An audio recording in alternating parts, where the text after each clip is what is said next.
It says you're live.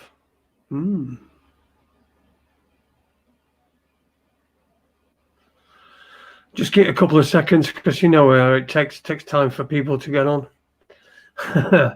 We always do this. It really spoils beginning at show. Let's turn this off. I've just noticed the picture. I've just noticed the picture that you've put up as well. It's terrible picture. Which one? The one of Laurel and Hardy. You know what my surname is?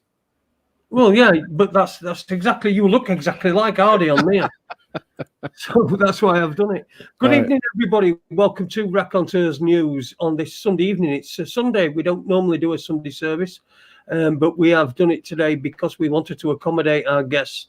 And so we're 24 hours early with the Monday show, shall we call it. But it's Monday where our guest is. As usual, my co-host is Aid Hardy. Good evening to you, Aid. How you doing, my old mate? Yeah, I'm good, mate. Thanks. Very good. Have you had a good day? No, both my teams are losing. Well, one's losing and one's already lost. So. Okay, all right. Well, we'll leave that there then. We don't want to... turns to shite at Christmas. Do you know what I mean? we don't want to exacerbate your heartbreak. No. Shall we say? Anyway, we've got our guest this evening. Now, we had quite a response when we had Max Egan on last week, and there were many people saying, you want to get this guy on, you need to get this guy on. I didn't know, I've got to say, I didn't know when people said his name, but when I did hear his voice, subsequently after I'd done the show, then and I looked at one of his videos, and I instantly recognized it. So good morning to you, Peekay, and thanks very much for joining us on Raconteurs News. How are you doing? Yeah, good morning. Like I said, I've just woken up. It's 7 a.m. in the morning. It's usually it's middle of February, usually the hottest month of the year here in Melbourne, but you wouldn't think so. If you went outside, it feels like winter. But we're constantly told it's above average temperatures. And I can go on. I'm pretty big with my channel regards to global warming, climate change garbage. But funny enough, if you ever watch my videos, and somehow it doesn't matter what video I make, YouTube seems to connect a link down the bottom, linking to global warming, Wikipedia site. So, that's how bad things are. But anyway, yeah, I'm good. Sorry, I had to change the show from 24 hours to now because I actually got something happening tomorrow. So, yeah, thanks for having me on, guys. Pleasure. Jason, can I just give a bit of sort of background to this, just in case there's people listening who weren't listening the other night? You go for it, mate. Yeah, we had Max Egan on, and he was talking about his experiences over the past few weeks. And we were aware that he was about to go to Acapulco for an Acapulco, which ended up not happening. Anyway, during that show, people were putting up questions in the chat room, etc. And we were asking quite a few of them of Max. And there was one that kept being repeated, but it mentioned something about Peekay. Jason and I at that point weren't aware of Peekay, weren't aware of anything that was going on at all. There were just words on a screen, didn't mean a damn thing to us. So I just copied and pasted that question into the private chat of the system that we use. And Max immediately read it, then read it out, and then he responded. And what he said in the chat room, what he said made people in the chat room then say, what about getting Peekay on? Surely he's got a right to reply, blah, blah, blah. And this is where we find ourselves right now. So I think what Jason's going to do, he's going to read the bit. He's going to play the bit from the show the other night. And he's going to read, Max is going to read the question that was in the chat room. And then he's going to respond. I can't remember how long the response is, but it's not. If it was not too long, we'll turn it off. It's quite a lot. Yeah. So, anyway. This is the clip. This is the clip from the show that AD is referring to. Yeah. If it'll start. Do you know what? My YouTube just keeps not starting for like ages, so it might just take a couple of minutes, just a couple of seconds. Here we go. That's the way we set the street. We've got There's a question there that's been sent to me. Misha would like to an explanation from Max why I ban people. I ban people who insult me. If you come and you call me a shill and you call me an agent, I'm just going to ban you and tell you to go get a life, go to another channel. You're not here to discuss anything. And why I won't discuss New Zealand with Peekay on this stream, please. Peekay was a friend of mine on Skype for a long time.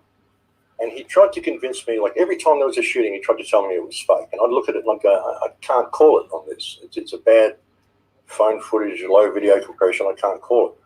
When he couldn't get me to start promoting the concept that all shootings were fake, he started bad-mouthing me for about a year behind my back.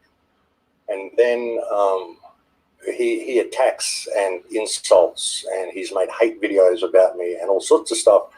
Peekay doesn't want the truth. Peekay just wants to be right. That's all he wants. Peekay is only interested in promoting the concept that all shootings are fake. He is absolute confirmation bias, and he is a nasty, horrible, toxic little man. He has sent so much hatred my way. He has trolled my channels. He has encouraged other people to troll my channels, and they are not open to discussion. All they are there to do is promote hatred and to push the divide and conquer agenda. Peekay also was ringing up nurses and abusing them in hospitals in Melbourne here, and made the mainstream news when there was I think it was a totally staged attack in Melbourne. There was a car driving around, there was a so-called terror attack a couple of years ago. Peekay was calling it all out as fake, which it probably was, but he was also ringing up and abusing nurses and telling them they're having fake victims in hospitals and stuff and recording it and posting it on YouTube. He made the mainstream media and gave the independent media in Australia a very bad name, made us all look like nuts, conspiracy theorists.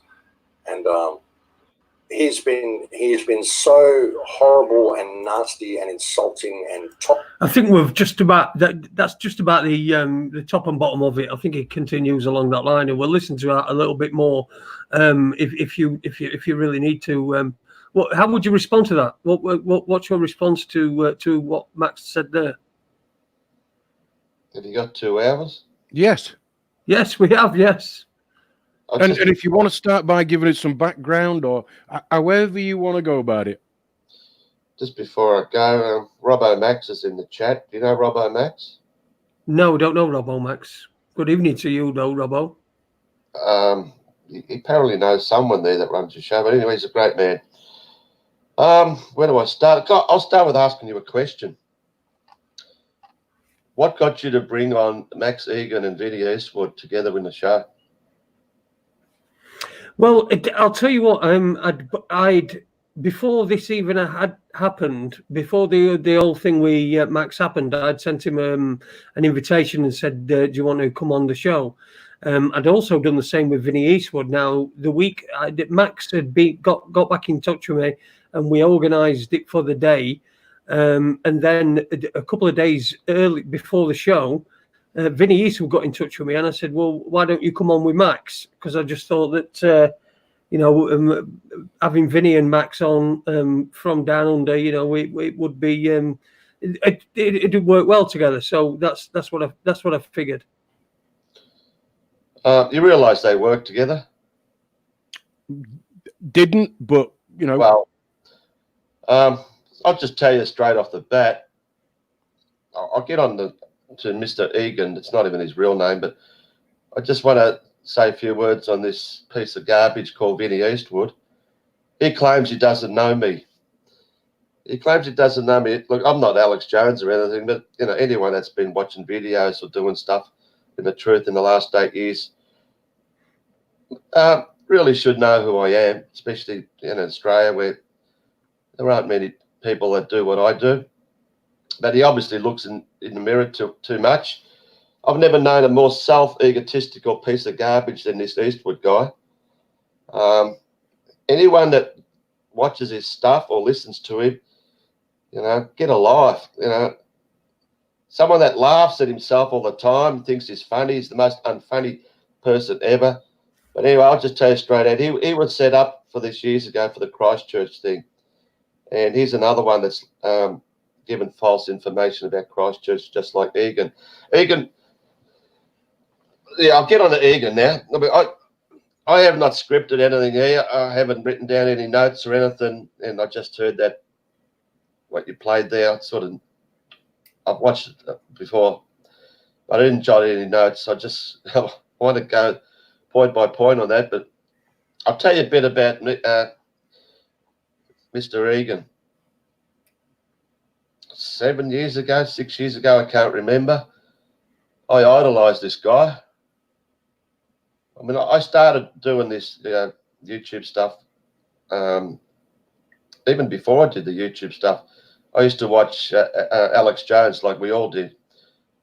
We all brought in watching Alex Jones, but somehow Max Egan, don't know who pointed out, could have been my son. I thought fantastic, an Aussie guy doing this, wow, you know. So somehow I contacted him, and we got to be together on Skype. And as he said before, we were sort of friends. When I say friends, we've never met each other. But like I said, I idolised the guy. I used to watch his shows. Actually, I didn't watch his shows. I used to just record them, tape them, and put them on DVD. I had about 20 odd DVDs with about 6 shows on each, which in a podcast about 3 or 4 months ago, I showed where I put them in the bin and I've thrown them out because, you know, I don't want to, you know, no point watching rubbish. But where am I going to go here? We got on fine for what, 3 or 4 years. I actually had him on my show 3 or 4 times. He sucked me in big time. Sucked me in big time, like he has 206,000 subscribers.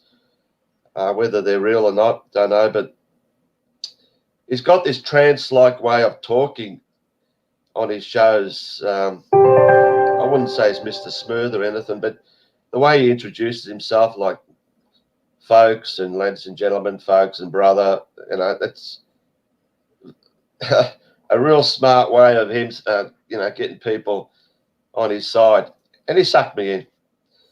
And there's nothing worse than being lied to, as you know. That's why we're all on air, because the lies we've been told to. But this went on for a few years. Yeah, we'd talk on Skype quite often. And where we mentioned there about, I used to always point out shootings and that. Hardly ever talk to him about anything like that. I don't know what is going on there. We just talked about life in general, to be honest, because he had his way of doing things completely different to what I did. I was what you might term a hoax buster, in a way. I'd look at things and point out all the ridiculousness of how these people, these events are supposedly, you know, shootings and what have you, are real, and I'd expose them. He was more into just making videos talking about this and that. Like he waffles on all the time, repeats himself. But like I said, he fools everyone. Cutting this short, it came. I just mentioned a few things for a certain event. There was a comment someone made, I don't know, 3 years ago, 3 or 4 years ago, on my video, referring to him as Dickie. Someone's told me, we believe his name's Richard, but he's making this big deal out of not giving out his name, even though, I don't know if you followed his shit a couple of weeks ago during these fire videos he made, where he supposedly got hit by a white lie. We'll get into that. Yeah. It's absolutely ridiculous, but he said something and went, look, I'm going to tell you what my real name is, stay tuned sort of thing. Like, you know, that's how he sucks people in, but it's never come out. Like, I couldn't give a stuff what his real name is, to be honest. But this comment said, well, where's the 50,000 or something to that effect that you owe me, Dickie Jones or Smith? I cannot remember what the name was. And I talked to him on Skype. I asked him about it on Skype, and he just, you know, jokingly said, oh, don't worry about it. It's no big deal. And he did mention, yeah, he used to take drugs and used to be an alcoholic. And so I just believed him, didn't worry about it. But obviously this comment was true. There were other things that I wasn't, you know, right there. I didn't think anything about it. But then a few things happened. There was supposed that he came up with this bullshit story. Sorry if I use that term, bullshit. Is that all right? That's Peekay, fine. say what the No fuck you problem like. at all. I won't get any worse than that. He supposedly, he told me in a conversation that he got beat up by some big dude, some big Israeli agent leaving a seminar. And I thought, geez, that was a bit weird. You know, didn't make a big deal out of it. It wasn't. I don't know. I just walked in and he beat me up, and you know, he was a big guy, and he just says, "Oh, don't talk about the Jews or something like that." Really, you know. But it was okay. He went next day or next night to the seminar, so that was a bit strange. Then we saw this photo of him laying in bed, supposedly being him, but it looks photoshopped as anything. I don't know what that was all about. And I started, you know, getting second thoughts about this guy. So skip all that. All right, this is important. You didn't play this part. He mentioned something about trying to help me with my prostate cancer problem. Well, I got diagnosed with prostate cancer. It was August 2017. And at that point, I started talking to him more than ever. Because as you know, he's into cannabis and all that good stuff, supposedly. And he told me he can get me, some cannabis oil to help me out, but it's going to be quite an expense, like, I don't know, $5,000. A lot of money. I really couldn't afford it, but that I would have got it somehow. And he told me how to take and all this, and we went through all this. But when it came to the point where I had to decide on treatment, which was radiation, which I went through in November, one of the biggest mistakes I've ever made in my life, but that's another issue. Right at that point, or just before, I actually tried to contact him, but I think he was overseas. No, that's right. He was in America visiting someone, like he always seems to go around, gallivanting around the world. For someone that doesn't work, never has worked, doesn't get Social Security, according to him, seems to do a lot of trips around the world. I mean, I'm lucky to, go for a holiday in Melbourne, let alone go anywhere around the world like he does. But, that's one big, red flag that people should realise that, something's going on with this guy. He just doesn't, go around the world unless someone's paying for it. And it's definitely not just good people around the world that are going to accommodate him. It must cost a lot of money to fly from Australia to Mexico and then to be put up, and to live. Yeah, but I'm sure they'll have some kind of, we can't call it a wage, but like a compensation thing, bring us your receipts and we'll pay them. Surely that's why people paid to go to it. I asked him how he did this. From what I remember, he said, he's got a lot of good friends everywhere that pay for his fare and accommodation. I thought, Jesus, I've got a lot of friends. Yeah, I've got a lot of mates, but fucking no one's asked me to ever come around, but anyway. So at that point, which was October 17 was when Las Vegas happened. I'll just get onto that.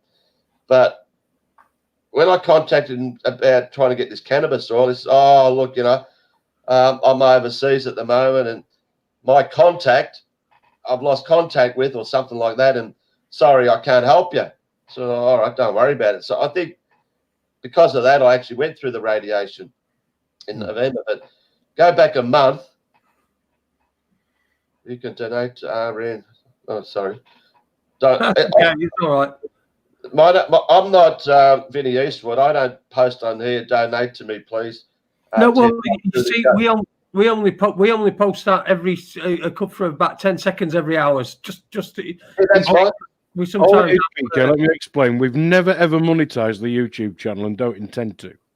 Yeah, Jason and I are certainly not here to make any money. I'm lucky that I can afford to do the bits and bobs that I need to do myself. Jason, because of his physical, medical stuff and etc., in that position, he's still waiting for lifts to be fitted and all sorts since having his leg amputated. So we just flash that up, and it's just so that Jason can keep running just with the bits of computers and stuff like that that it needs to do. Yeah, that's fine. But just like I mentioned, Vinny Eastwood, that's all he's all about. Just off the subject, I got a comment last week saying this guy's unsubscribed from Vinny Eastwood, but he's still got an email from Vinny Eastwood asking for donations because he wanted to buy a car. Anyway, enough of that. Buy a car? Yeah, it's honestly. Get back to, I don't want to lose track of thought here. October 17 was when Las Vegas happened, okay? Yeah. This is a month before my radiation was due. This is when the big alarm bell started ringing with Mr. Egan. Like I said, as you know, he doesn't go out, he doesn't talk about shootings or, as he terms them, false flags, which the real term should be hoaxes. A hoax is where it's completely staged and no one dies. They have crisis actors. He doesn't make videos like that. Come Las Vegas, I met through Robbo Max a hell of a nice guy in Sweden he's got a channel called 138. And he was the king of Las Vegas. He was making fantastic videos and really funny. He was brilliant. Things he was pointing out. 100% another staged event, like a 64-year-old climbed up, 31 stories with, 10 rifles without security spotting him, and absolute garbage, smashing out a window and shooting from 100 yards away and hitting people twice in the chest, absolute idiocy. But Max Egan claimed it was real because there was one bit of footage showing these idiots on the ground and someone supposedly flashing a light, which looked like it could have been a shot. And he says, there's a shooting. It's real. He was on the opinion, there could be crisis actors, but, there was someone else actually killing people. No, sorry. You can't have crisis actors as well as a real shooting. Once there's a crisis actor or there's any staging involved, the whole thing is staged. But this is about the only time I really, talked to him about. I sent him, links to 138's videos, but he kept ignoring them. He kept ignoring. Didn't want to talk about him. I'll just mention what he said before. How for 3 or 4 years I was attacking him. And this is only going back 2 years, but there's still no attacks on this guy. And he called me. He said that I call all shootings fake. That's his terminology. All shootings fake. What sort of garbage is that? Because I don't know if you know, a few years ago, they come up with this term auto hoaxer to belittle anyone that, made videos about these staged events. That was their term, auto hoaxer. Right. I'd rather be an auto hoaxer than an auto believer, okay? But to say that I call every shooting as fake, and this is coming from the mouth of someone so respected as this Egan guy, it's absolute rubbish. There are 1,000 shootings probably a day around the world. How many videos have I made on shootings in the last 5 years? Probably a dozen. So I don't call every shooting a hoax. It's the ones that they spew on the TV for 24/7 for 3 or 4 days. Then there's something going wrong. But anyway, and he comes up with this garbage about I'm anti-truth. And he stated something about I'm only here, to be right, and I'm not here for the truth. What sort of shit is that? I mean, my history, I don't know if you know, I'll explain it. The Boston Marathon, you heard what happened there, guys? Yeah, we know about the Boston Marathon, yeah. Yeah, well, I call it the Boston Hoaxathon Firecracker. I spent years making nearly 200 videos on that. I had a channel called Peekay Boston. I was probably, surely number one in the world exposing that. And, I've woken up thousands and thousands, hopefully, millions of people to that. I had my channel sitting there for 3 years, hardly put a video up for a year. Then all of a sudden, within one night, they terminated my channel. And this is when the real censorship started a couple of years ago. So for me to spend all that time making those videos, and I'm anti-truth, not only that, you know, I've spent 8 years making videos of just about every subject. So just getting off the track here. Las Vegas, this is where the alarm bell started ringing. He's, like I said, he said, "Oh, come on, Peekay, not all shootings are false flags or hoaxes. People do die." Oh, come on, I said, what's going on here? So I asked him politely, how about you did a debate with Robbo Max and 138? And his reply to me, no, not interested because I know you're going to insult me. So where does he get this me insulting him when I've never insulted him before, and I wasn't even going to be on the debate? And as I told you guys, I did 3 or 4 podcasts with this guy, and every time at the start I'd say, what a fantastic guy. I actually even nominated him for Australian of the Year award. Can you believe? I think it was 216 or 217. So when he didn't want to do a debate, well, what's going on here? He actually said to me, he was staying with a friend in California, Las Vegas, somewhere, I don't know. He said that the guy he was staying with's brother and partner were at the concert in Las Vegas, and that she was shot. She was injured in hospital. I said, all right, well, how about you go visit the hospital, make a video. I want you to, put it up on your channel, show everyone her injuries, who this person was. He didn't do anything like that. He just ignored it. So we let that go, and a few things were said, and I said, I told him, I deleted him from Skype. I didn't want anything to do with this guy. And where he said, I'm just trying to think of what he said, where I trolled his channel. I don't troll anyone's channel. I don't have sock accounts. I have my channel, which is PK Censored, or I've had 8 channels removed in 7 years, 8 channels. So I've just used that name for the channel I've got. This guy, I'd swear, just going back a few weeks, there was some guy called Zoddy, something I think it's called Zoddy, come out of nowhere. And if you look at the channel, it was had no subscribers, it was created, God knows when, supposedly from Indonesia. And yet this guy is making all these comments, knowing all about my discussions with Max all these years and knew everything about me, and making word for word sound exactly like Egan. Who is this guy? It's obviously him under another name, because they'd sort of take turns at commenting. So he's the one that's trolling my channel. And it's the last thing I want to do. So I know I'm going from there to there, but I stopped contact with him for like a year. So 2018 went, and then 2019, as we know, March the 15th, 20th, 15th, Christchurch happened.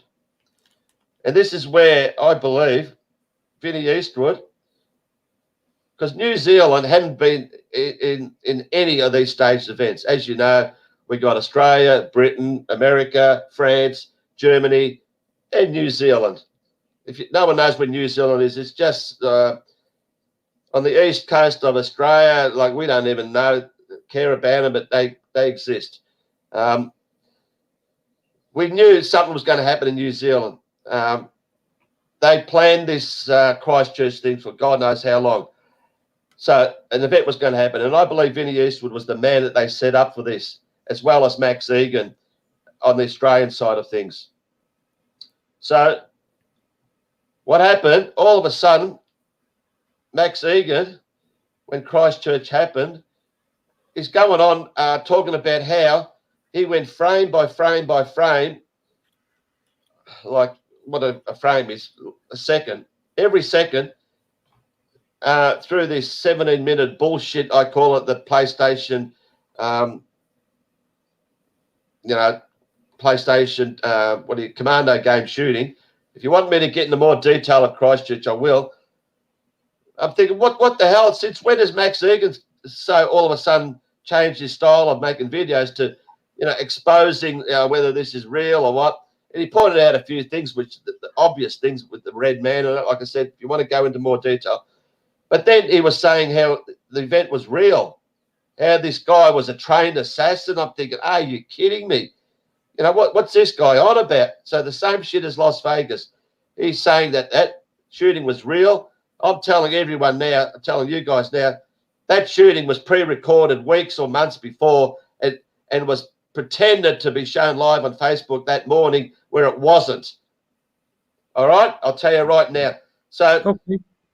We'll get into that. Let me finish with Egan. So I made a comment on this video he made.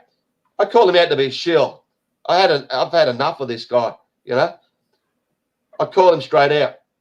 And then out of nowhere, I read these comments out the other night on my video. I still got his comments on Skype where he came on and he,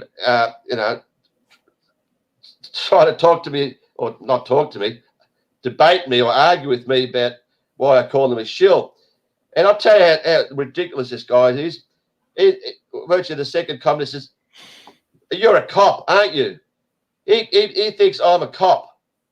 The last thing I'd ever be. I can't stomach the thought of a cop, the sight of a cop, let alone being one. And he believes I'm a cop because this is how smart this guy is. I've got a couple of photos of me. I do a bit of extras work, background acting, where I was a cop. Sorry, hang on. Sorry, everyone. That's Max and Vinny just ringing Peekay, just asking if he's all right. Probably that guy, Sam.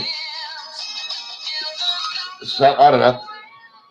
Yeah, there's a couple of photos of me dressed up as a cop. And so, yeah, he thinks I'm a cop. He actually got on a show with a guy that used to hang around with us, exposing me as a cop and all this garbage, that I'm a shill and all this stuff. And I'm thinking, what? So, and the other thing, sorry, I'm going around in circles, but Don't worry. he said, in that thing, said the Burke Street event, which I'm hugely involved with. I got arrested for it. Hardly anyone who's made anything about it. I know for a fact, 100%. I'll go to my grave that event never happened. No car went down Burke Street. We've never seen any footage of it. It's been 3 years, and no car will never be seen going there because it didn't happen. I followed this 100%. I went to the fake court and the trials and what have you, and made so many videos which I can't put up there because I've been threatened. I've been silenced. I've got cops coming, knocking on my door, shining lights through my windows. I'm going through a bad time. Not now, but I did a couple of years ago. I've got so much I could put out there, but I can't. One day I will. But he claimed that I was ringing up abusing nurses. I mean, freaking, what is this idiot talking about? What happened? 10 days after the event, the star of the show, this woman who supposedly had a daughter dying and her other daughter who was supposedly injured, 10 metres from where they were supposed to go in, we call the RACV Club, the Royal Automobile Chamber of Victoria or something like that, whatever. 10 metres from the door entrance, they'd come all the way from the outside of Melbourne, 10 metres away, they got hit, the three of them, by a car, supposedly, which 3 blocks down started his supposed, carnage, and they couldn't hear any screaming or shouting or cop sirens, and yet 3 of them were supposedly hit. One flew 50 metres, the mother flew 15 metres, and the young one didn't even budge. Absolute fake garbage. Anyone could see it if they were fair dinkum researching. So apparently the mother was in a coma in a hospital, Royal Women's Hospital, for 5 days and with critical injuries. And she woke up supposedly 3 a.m. the Tuesday morning, 6 hours before her daughter's funeral, which she didn't attend, supposedly. I made a phone call to the hospital 5 days later, which was 10 days after the event, just asking for visiting hours so I can send flowers. And you could tell by the woman on the phone that didn't want to pass me on to the ward where she was. They asked for my name. I said my name was Peter. That's all I gave them. Initially, they said, no, she's out of hospital. She's out of hospital after being in a coma for 5 days and in critical condition. out of hospital in 10 days. Can you believe that? But now in rehabilitation. It's funny enough, when I went to the court, they actually said in the court at the trial that this woman was in hospital for over a month. So that's how much they lied and what a lot of garbage this is. So they put me onto the rehab hospital. Took me forever to try to get in there. The same thing. All I wanted to know was visiting hours and for flowers. They put me onto the woman who ran the ward. She virtually said straight off, sorry, she's blocked anyone from visiting her and making calls. I mean, who blocks anyone from visiting you when you're in hospital? And she demanded what my surname was. And I said, look, I've told you my name. And she virtually within seconds insulted me, said, tell me your surname, I'm hanging up on you. And she did. And right at that time, I just threw out a few words. Oh, she's a fraud. She's a fraud. Hung up. I put this video on YouTube. From that, I got arrested. Long story, I don't want to get into that. But this Max Egan is going about telling everyone that I'm ringing around, insulting nurses. That's the way he's put it. You heard it. Yeah. Oh, I don't know about the Burke Street I might have had, but that's his research. A huge event like that, I don't know, a car went down and, terrorist and all this, even though they said it wasn't a terrorist attack, but that's the shit that comes out of this guy's mouth. So that's just one thing I wanted to cover. So we argued over the Christchurch thing. I lost contact with him after those few Skype messages. Then I said, I am just going to make a video on this. I'm going to spend 2 months as much as I can. I didn't want to spend that long, which it did take me 2 months. I made a 12-hour video. If people want to see it, because as you know, you cannot post anything of Christchurch on social media. You cannot. I put up a photograph of the supposed shooter pointing a rifle down the pavement where it shot 27 rounds at some person 60 metres away. How ridiculous is that just to think about it? When he could have been inside or at the backyard where there's 300 people supposedly hiding under cars, which he never even went around. But he wants to spend 27 bullets on one guy running down the pavement. I put a still photo of a 10-second video and I got a strike on YouTube because of it, which ended up making me lose my channel. So you cannot put anything on Christchurch. We'll talk about it in more detail after this. But I said I'm going to make this video. So I didn't make any comments to Max Egan or anyone. He was going to everyone around the world, you guys, you name it, telling his bullshit stories, telling this, and this, and this. But I said, I'll just wait till this finishes and I'm going to debate this guy. Anyway, like I said, it took me 2 months, 12 hours. I could have spent, there's a lot more I wanted to put on, but I couldn't make it any longer. People said, 12 hours, man, God. Anyway, when I finished the 12-hour video, I got a few people, including a great friend of mine who passed away last week, Woodrow Wobbles. Do you know of him? Yeah, I wasn't aware of him, but I did see your video about him, and I did speak to somebody about him today. So I was aware of him, and he just passed away. Yeah. Yeah, great man. He was just one of a few who, did a lot of great work. His funeral's this Friday. Anyway, he made a few comments to Egan because I didn't want to go in and make comments. Are you going to debate Peekay? Because one of the videos that Woodrow made, Egan stated in the comment, I will debate anyone, anytime on Christchurch, and I will, destroy whoever, blah, blah. Anyone. That was his words. Soon as people asked for him to debate me, he came up with all this crap. Oh, that I'm irrelevant and all I've been doing was abusing him. Because you know why? Because this guy didn't realize that someone was going to expose him. After all these years, with all these people, me included, thinking that he was the Messiah, or as he calls himself, the chosen one, he did not think anyone was going to expose him to be what he is.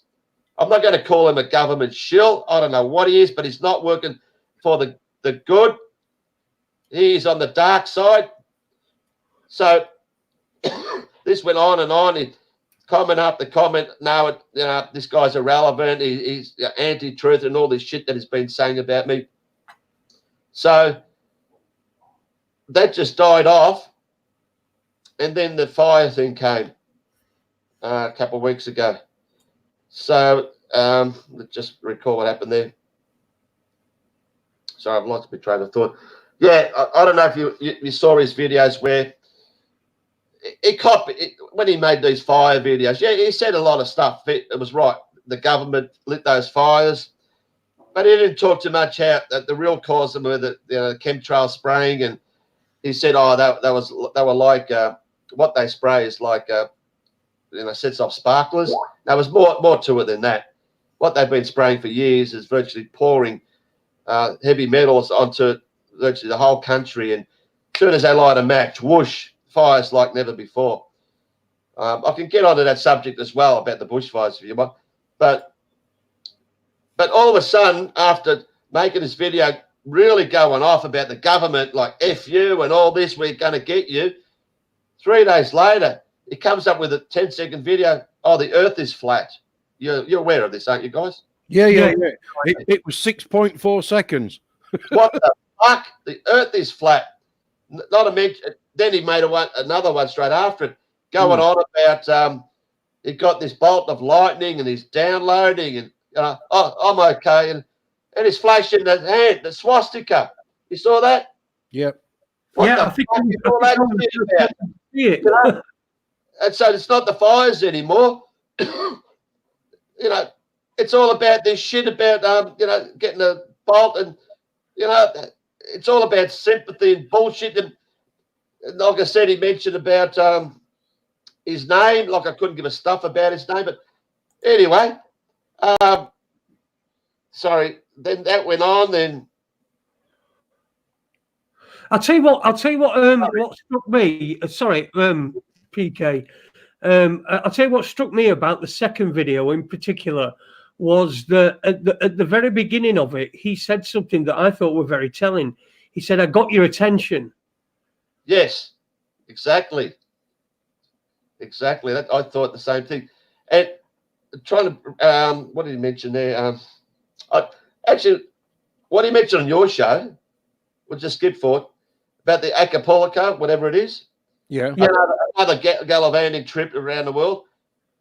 He started off your show without showing his face, correct? Remember that? Yep. Never does he do that. Then he started going on about his broken leg. What a lot of shit. Broken leg. He mentioned about 2 broken bones and the top body wasn't sure, then 2 fractures and this and this and this, because he slipped down a stairway or a couple of steps to take off the washing. The guy only wears one jacket. He sleeps in his jacket. He goes around the world in his jacket, and he's probably only got one pair of clothes. So what's he doing taking out washing, especially when he says it's there's floods outside his place and it's raining.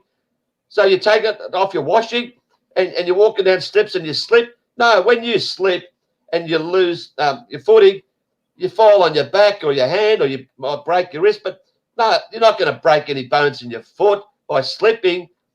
I played football and I twisted around. I didn't break my bones. I tore all my ligaments. But this garbage, he didn't want to show his face on camera, because you guys would have said, "Oh, come on, Max, lift your leg up and show us." We did. We did. What did he show? He lifted his left leg up and it got one of them, like a Velcro fastening black boot thing on. Oh, he never even put that shit on. Yeah, all right. So he's saying he's going to wait a week to put pins in it. Oh, bullshit. You got to put pins in virtually straight away. So anyway, I don't know what that shit is about. They probably said, "Oh, no, you're not going to Archipelago because whatever. Too many people are questioning why he's going around the world." I don't know why he's not going to that. But then the other one, was that on your show or his video where he said 6 hard drives were hacked a year ago? Never mentioned that a year ago. Who the hell has 6 hard drives all connected at once? You might have 1 or 2 in your main box, but, external drives all connected at the same time. And how do you hack into 6 hard drives? And what's he got on 6 hard drives? Freaking hell. I've got 1 and backup, and I've got heaps of stuff. So what's all that about? You know, more sympathy. He just wants all this bullshit sympathy and people that feel sorry for him. So was that on your show or was that on his video? That was his video, I think, that second thing. I think that was his video, wasn't it? Yeah. So all in all, you cannot trust this guy. I've got to say, Peekay, I one of my regrets is that I didn't push him hard enough when we spoke about his broken ankle, because he lives in a remote part of Australia. So I wanted to afterwards. I sort of thought about, say, asking him, how long were you waiting? Did you ring for an ambulance, and how long did ambulance take? And I wish I'd pushed him a little bit more on that. People have got broken legs and feet. They still get on a plane and go to wherever they want. It's not like you're going to, be running around. But anyway, what perfect timing. There's a reason, for him to cop out of it. But sorry,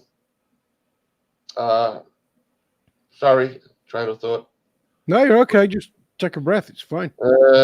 Fine. How long have we been going? Well, I do want to get more into Christchurch if you want, but yeah, exactly. I made a video about this. This guy created his YouTube channel on October 2008. Vinny Eastwood, October 2009. It's not a coincidence. They have not had their channel removed. If you were the powers that be, whatever, that were threatened by supposed truth that's waking people up, would you attack someone like me who had the maximum of 22,000 on one channel? Would you worry about it attacking me with 3,000 subscribers on my channel now and remove my channel? Or would you attack Max Egan, who's got 206,000 subscribers, who's supposedly making all these, fantastic videos calling out on the government and all that? Come on. Who's the shill here? 11 years without having your channel removed? Not only me, there were so many little channels that I know have been, terminated over the years, but these guys are untouchable. Untouchable. And they're like the Alex Jones, the David Ikes, the Ollie Damagards. You could put the whole five together. Alex Jones, Ollie Damagard, David Icke, another guy I thought was an absolute legend. I've even gone to see 3 of his shows. Vinny Eastwood and Max Egan. The big guys. I firmly believe they were all put in years ago, knowing this truth movement was going to come out, to get all huge following, to do their work, tell us what we're going to find out anyway, but lead us the wrong way. Lead us the wrong way when the vital truth has to come out. So, sorry, that's just off the top of my head. If there's anything else you want to ask me about this guy? I just want to put people a bit straight from what I've been reading in the chat room. Roberto Rhymes says this show's just clickbait because Max ain't here to defend himself. Well, I just want to explain again. The other night, Max was on. A question was asked in the chat room about Peekay. Max chose to read the questionnaire and answer it. And there were I wouldn't say it was an attack on Peekay. I would say it was a very strong opinion, a negative one about Peekay that came from Max. So, yes, Max had a strong view about Peekay, and Peekay was not there to defend himself. So tonight we have Peekay with us, and you're right, Max isn't here to defend himself. We at no point tried to organise a debate. That's not how it happened.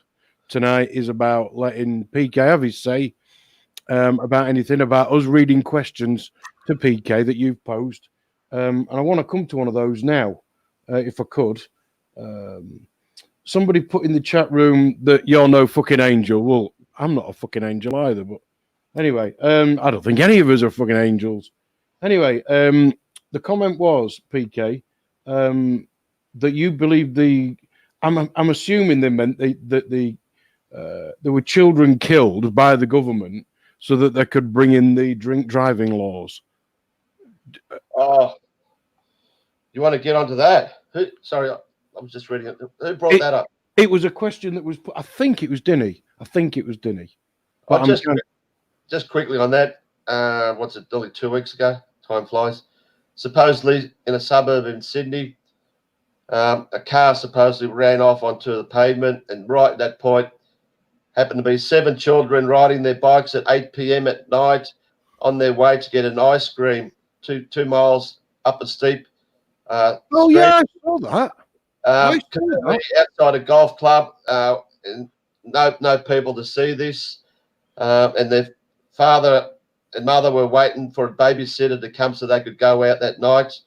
But they send their kids off right at that time. Says, "Don't worry, we'll wait another hour just so you can get an ice cream." But if you saw the interviews with the mother and father the next morning and the next day, it's just freaking laughable. Not a bit of emotion, no tears. They were even laughing, carrying on. You can see the handlers behind them. They even pulled a couple of videos off the news channels because the interviews were so bad. Yeah, I covered that. I had no intention to do it, but no one else was doing anything. Like these days, hardly anyone's making any videos about fake events. But I clearly stated right from the start, this is about zero alcohol limit, trying to push that, which I made a video yesterday. These parents are now getting together with other parents and pushing zero alcohol limit. It's just like the shootings in America where school shootings where the family, the guys come out within days and all they're talking about is gun laws, because that's all a part of it. They're all acting. So these parents, instead of grieving and saying that this guy should spend life in prison, no, they're worried about zero alcohol. And the mother even come out the next day saying she gave forgiveness to this guy.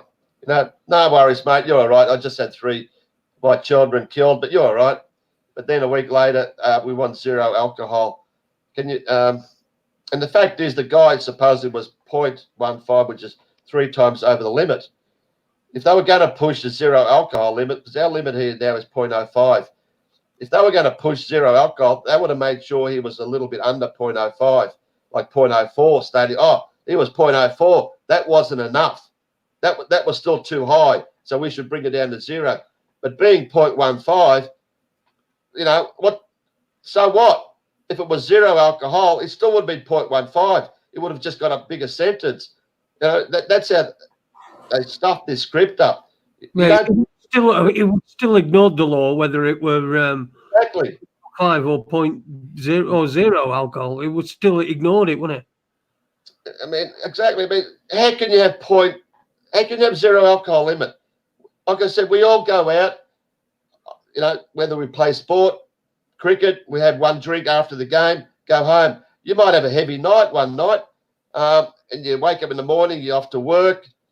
Well, shit, hang on. Have I got a little bit of a reading in me? You might take a cough mixture first thing in the morning on your way to work, and you get pulled up. Oh, sorry, you got alcohol in you, and you lose your license. I mean, you got to be aware of virtually every single drop of anything that you've had. And it's just absurd. The hotels, no one can go to a hotel or a restaurant and have a glass of wine with the meal anymore. It's that's what they want to do. This country has absolutely gone down the shit shooter. I'm telling you. And if this happens, God forbid, I don't know, it'll change lives completely. It's a shithole now. It'll be even worse. But anyway. I mean, zero alcohol, you can't even eat a pickled onion.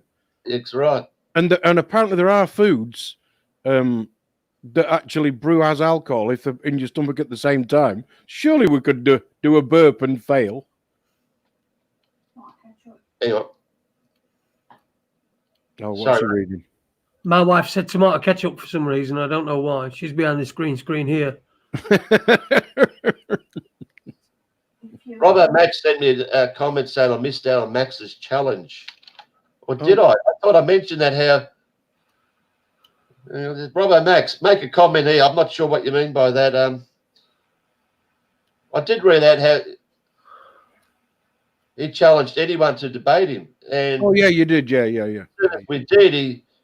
He called me everything under the sun. But anyway, look, I don't want anything to do with this guy. I'm sick to death. People are saying, "Oh, why are you attacking this guy? Why are you attacking this guy?" He's a He's the chosen one. I mean, come on. I mean, I just want the truth. We all want the truth, and I don't want this guy lying. Well, he's lied to me, but he's lying to everyone, and he has for how many years?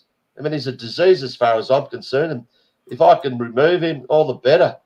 I mean, there's a chance I might be wrong, but I doubt it very much. But people are saying, he's probably having alcohol problems or drug problems. No, he's falling with his wits. He knows what he's talking about. You know, I'm telling you, the videos he makes, they're not made by him. You know. I just want to point out something. Yeah, I forgot. Go on, yeah. Something about me making a video of him supposedly plagiarizing someone. Well, what happened there is someone pointed me out to a video from some guy that's hardly got any subs, and he compared his talking with another guy, a European-sounding guy, saying virtually the same thing. And I thought, oh, shit, you know. I mirrored the video thinking, well, you know, he's copied this guy. And it turned out this guy, what's his name? The last relevant sage or something like that. It's turned out they're both working together as well, because with this last relevant sage, he came on in comments and absolutely, not only me, but others, absolutely swore and insulted him like a real pig, saying all these things. And I thought, what? So they're obviously working together, and Egan saying, oh, no, you know, Peekay's put this video out saying I plagiarized this when it was, you know, actually 6 months later. God knows, you know, how can you have the same words together? I mean, it's obviously off the script. So that's just another lot of shit that he brought up about me. But anyway. It's good to see you not sitting on the fence, and that's really what we wanted tonight. Yeah, exactly. I mean, really, seriously, you know, Max said what he said. We've given Peekay a chance to come back. I mean, what I'd like to do is read out a couple of more questions from the chat room and then go on to some. We'll put that to bed and then go on to some other subjects if you want, Peekay, unless Jason's got anything else he wants to chip with. No, I think he's told us everything about. He's answered all the questions you know that perhaps maybe somebody would have. So it'd be interesting to talk about some other subjects as well, like Christchurch and what have you. So yeah go on, Ed. I just want to make one comment which I thought about while Peekay was talking fairly near the beginning, and you said that one of the things that Max does on his videos, he says things like folks, and when Jason's the one responsible for me waking up, and of course, you know what it's like when you first stick your head in. I was video after everything. And I remember saying to Jason, I want to listen to this Max guy, but I can't. I since have, but I can't because he says things like folks and ladies and gentlemen. And the first thing anybody ever said to me when I put a microphone in my hand was, you always talk to one person. You know, if you're driving down the M1, if you're on the high street and it's flooded, and that's generally what. So when I got somebody with quite a high profile who's got so many followers, and I was clicking on his videos, and he's there saying things like folks and ladies and gentlemen, it was all a bit kind of, I don't know. It just made me not able to listen to it. I have since. And that's the only negative comment that I ever had. But I just think it's great to get two sides, both sides of a situation. That's all. And thanks for doing that, Peekay. Yeah, hang on, guys. You're right about that. And I mentioned a guy, Ollie Damagard. Do you know anything about him? Yeah. He's been on this show. He has. He's been on here. Yeah. You get all the shows, don't you? Yeah, we even get you on and me. Yeah, exactly. I'm the king. Sure. Hang on. I just want to find something. Yeah, he sucked me in as well. I thought he was a great guy. You know, he obviously works with Egan as well. But I'll tell you something about him. He started off some sort of sequence of shows. I think it was early last year. He wanted to get so-called truthers on. He got me on. I've never spoken to the guy before, and he introduced me right at the start as his friend, my friend Peekay. I'm thinking, hang on, I've never even spoken to you. What do you mean, friend?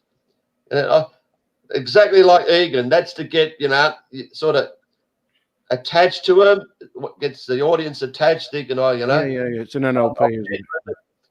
Exactly. That's how it is. Hang on, I'm trying to find. You keep talking, guys.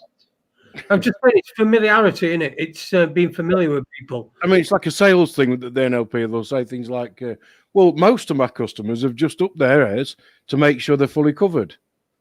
And they go, oh, well, in their head, well, if most of you, and it's just it's an NLP drawing, isn't it? That's all it is. Yeah, but that's not. I mean, we're not saying that Max is doing that as an NLP thing. No, not at all. Not at all. But what we're saying is, it does make you wonder. This, folks, and with Vinny as well. Vinny's ladies and gentlemen, and yeah, but maybe that's what they do in Australian TV, and I don't know. I honestly I don't know. But equally, you shouldn't try and name the listener or mention dear listener. And there was somebody who used to be on Radio 2, some old fart years ago, and he used to say, "Good morning, dear listener." Terry Won't, it were. He used to do it. No, the one before him. Oh, you mean fucking what's his name? Richie Allen. Who? Richie Allen.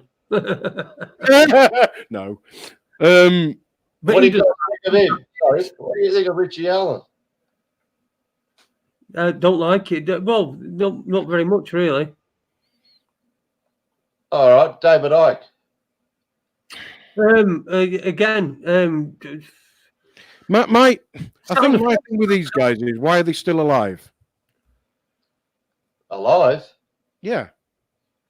What, My only thing with, say, David Icke is, he's probably got the biggest profile because of how he came out, if you like. And because of who he was prior to his shell suit days. And so he's got now a big following. He's filling stadiums, apparently. And I don't know how many subscribers he's got. I don't know how many people visit his website or how many people buy his books. But if you said to most people in a pub, have you heard of David Icke? For one reason or another, if they were over 30, they probably would. So why is he still alive? Why has he not been suicided? Well, and that's my only doubt, I guess. But do you think if they killed him, that'll wake up, you know, a millionfold, and people say, "Well, shit," you know? Or is it just a case of, you know, a lot of people still think that David Icke was completely bananas. So if he's saying it, they're encouraging people to, because it will make their majority, if you like, even more convinced. Just because David Icke's the one who's saying it. Yeah, well, you know, people say, "Oh, you know, you're going to get killed if you talk out." And do these people really die, or is it just made up to scare the fuck out of people not to talk? I don't know. Oh, that was another one that came out of the chat room just before we got into Christchurch. I think it was Webby asked, would we ask Peekay what his opinion on Romley Stewart? I don't know what Romley Stewart or who Romley Stewart is. I'm just reading words on a screen. My opinion? Yeah. You want my opinion? Yep. Who the fuck's Romley Stewart? That's what I thought when I read it. Well, okay. Next question. Next question. Okay, you wanted to get onto Christchurch. Yeah, look, I'm just trying to get. Robbo he made a comment on a channel this morning listing about 8 things about Christchurch and what Egan said, and I thought I had it sitting there ready to show you guys and read it out, but I can't find it, and I've just sent him a message. Where is that comment that you made? But anyway, you probably sent it to me. Okay. Are you aware of the 12-hour video I made on Christchurch? No. No. I ain't got that much time. Well, I have, but, you know. Come on. An hour a day won't kill you. Beats watching all those bullshit TV shows. Yep. I agree. You're watching Coronation Street, are you? Classic Coronation Street recently. It's on from the 90s. See, I knew I was right. And Emmerdale Farm. if you want to watch my video, sorry, I look like shit. It's on archive.org, the Wayback Machine. Have you ever been to there? Yep. You can actually put stuff on there without it being deleted. What I do now is I make a video, like a 10-second video on YouTube with just a black screen, and I just say, go to my main description, and I send a link to archive.org, which is about the only way that you can sort of, show people where it is. Because if you put a photo, like I said, up, your channel's gone. So it's in archive.org. If you just do a search for Peekay Truth, that used to be my main channel. And in there, you'll see a couple of videos. And one says, I destroyed Christchurch. And like I said, took me 2 months to do it, because originally I had poor quality video and I redid it all, which was, I wasted like 3 weeks of my life. But yeah, I take my time getting into it. In about after 4 hours, I go frame by frame, as Mr. Egan says, through the bullshit commando footage. And anyone that believes that was real, honestly, you need help. So hang on, I think I've got this. There it is. I'm going to read this out. Good timing. Max, in his frame-by-frame analysis, said there was a chair crouching in a... No, sorry. He said there was a person crouching in a football position. Have you guys seen the footage I'm talking about? Yep. I've got it on my phone, actually. Yeah, Jason's actually... I've seen it, but Jason's actually still got it. Okay. As you know, when he walks in the hallway, straight ahead, you can see the main room. And we see a guy running from right to left, which he plugs a few times. He's the main actor. But clearly there's a chair sitting on the left-hand side. But Max Egan, with his fantastic critique research, says, oh, that's a person crouching in a football position, when in fact it's a chair. I mean, how could you get that wrong? Then the big one, he claimed in, I think that in his debate with Fetzer, that the shootings were real, but they actually brought in dead bodies to the scene. Did you hear what I said? The shooting was real, but they actually brought in dead bodies to the scene.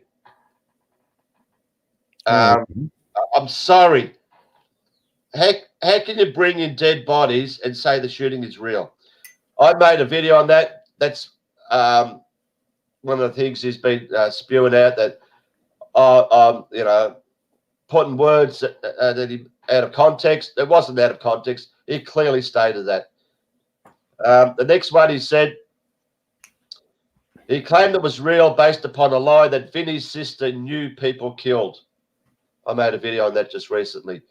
He claimed Vinny's sister knew people killed. Didn't happen. I seem to remember when Vinny was on. Did he mention that when he was on our show, Jason? He may have done. I know he went down there, didn't he, and did some. Yeah, I mean, I've heard that before, definitely. Yeah. Before you said that, I'm not sure whether he said it when he was on with us or not. Anyway, sorry to interrupt. Sorry, there's 8 points. This is 4. Yep. Max identifying a person who was clearly a man as a woman. That is when he first walks into the hallway, and if you remember, in your right, the first door, the open door, that's the woman's room, woman's prayer room, where supposedly at least 50 women were in there, according to the guy at the front, the guy, one of the 3 that built the mosque, Muhammad Jama. I'll get to that. 50 women evacuated that room within 5 or 7 seconds of the first shot being fired outside, supposedly. How quick is that?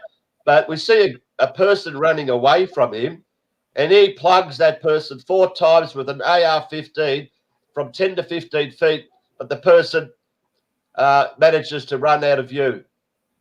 Run out of view after being hit 4 times. He claims that's a woman. Clearly it's a man. I mean, that's how ridiculous this guy is. The next one, he identifies alleged bullet shell holes in the windscreen, knowing remotely close to where the gun was aimed when 3 shots were allegedly fired through it. I'll get to that.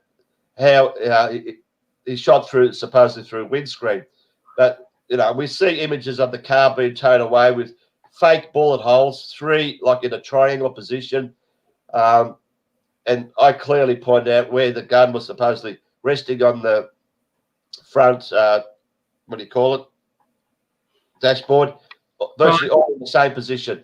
But he made a big deal out of that. There was no bullet holes whatsoever. No one shot through a windscreen. The next one, the impossibility that hundreds of people could escape out of doors less than 1 meter wide in a few seconds. Exactly. The last one, or second last one, the woman outside passing through the gate without opening it. I exposed that. And the last one, squibs of blood versus real blood. So he went on and on, but all right, I'm just going to show you what in summary, what my 12-hour video says. Like I said from the start, this was created. I'll tell you who was behind this. The script writers of Bourke Street here in Melbourne were heavily behind this, the Australians, because there was a lot of similarities where they used red people. In the Bourke Street event, they had red people. No guys walk around the city with red shirts. I don't know anyone that wears a red shirt, but there were 2 or 3 in the Bourke Street where it did the donuts, obviously controlling that. And as Egan pointed out, yes, there were red people, but I explained why these red people were there at the Christchurch. All right. I'm going to try and make this as quick as I can. Initially, when this guy drives off, he drives down, he gets to the intersection of Deans Avenue. Just like this recent bike thing, the children got shot, they had to stage these events at a point where they're going to have as little people that could actually see this being staged. So they did it beautifully down the main road in Christchurch, Deans Avenue, where on one side is a park where you'll see images, if you even do a search for Christchurch, of police with machine guns protecting that area. People are under the opinion that that was actually on the day, the 15th of March. It could have been as well. But I'll tell you, those police were there on the day they recorded this PlayStation game, whether it was a week or 2 or a month before. They closed that park off. So no one opposite the mosque could see that. How they closed off the houses on either side, who knows? But when he turned left into Deans Avenue, it was like, I don't know, 1 kilometre, a bit more to the mosque. When he stopped at the intersection, I counted 9 cars he had to give way to from right to left. 9 cars in 14 seconds. So it's a busy, busy road. If you're following me, he drove probably 300 or 400 metres. Then, for no reason, he pulls over and stops. No reason. The reason he did pull over, because right at that point behind him, they had to close off that road. Because to do this event, they had to close off, 200 or 300 metres either side of the mosque. So he waited there until he got orders to move on where that road was closed. It was a one-way road, so it's easy to close that off. You could just have someone there park a truck or a car or have a policeman there, just, we'll stop with this. Easy. So he waited there for nearly a minute. That's when we see the red woman. Are you aware of this guy, the red woman? Yep. That was the signal for him to go. And as it starts going, you can see in front of him there were a few cars, the normal traffic, they've gone through. But behind him, you won't see any more traffic. So he goes, gets to the Christchurch. There awaiting him is a guy dressed in what I call the Ferrari suit, the red, complete red. That was the guy to signal him, you're right, get into the driveway. He drives up, turns around, and conveniently parks out. No one around. He parks there perfectly. Then, as you know, soon as he parks there, 2 or 3 guys walk past. One guy gives him the thumbs up. All good. These 2 guys slowly walk in. You actually can see them. He doesn't shoot them. Doesn't worry about shooting them. He gets out of his car, leaves the music on, walks around the corner, and there is our friend Muhammad Jama with a woman. Does he plug them straight off? No, he just ignores them. The reason for that, because they need supposed witnesses there to give the bullshit interviews after the event. Muhammad Jama was the #1 witness, supposed guy being interviewed for all that day, night, next day, whatever. He was one of the 3 foundation members of that building. By rights, if this guy was a crazy, he would have shot them, bang, bang. But no, he just walks past. But if you watch my video and listen to Muhammad Jama's, the way he describes it, he changes his story at every interview. Every interview he changes. So it's all scripted garbage. So he walks up. You can see the guy on the left, who's the guy that gave the thumbs up, ignores him. Just before that, there's a couple of guys, the other 2 guys walking, he ignores them. He gets up for all part of the script. I can't just go in there and start shooting everyone because people say, where's the 450 people that Muhammad Jama clearly stated, 450 people in that mosque, which at least 50 were women. He stands out 10 meters at the front, and this guy standing there said, hello, brother, as you know, hello, brother, man, they call him. And he goes bang, bang, bang, bang, bang 9 times with a shotgun. But you don't see the guy fall down because the idea of that, because there's a puff of smoke and sparks. So the whole time of this Christchurch shooting, you never see one person go down from a bullet. Not one. So he walks in 7 seconds later. You see the guy laying on the ground on his back with the trickle of blood that doesn't change the whole time he's there. It was already there. And it just so happens to lay on a white tiling to show this bit of blood.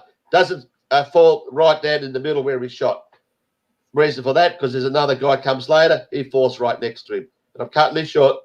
We clearly see as he walks in, what we don't see, in a mosque with 450 people, you'd have 450 pair of shoes. We see lucky to see 2 pair of shoes. Because the fact is, there was only about 40 people there that day, and they were the ones inside the main room doing their acting. He walks in, you see one guy run past, as I said, he shoots him a few times.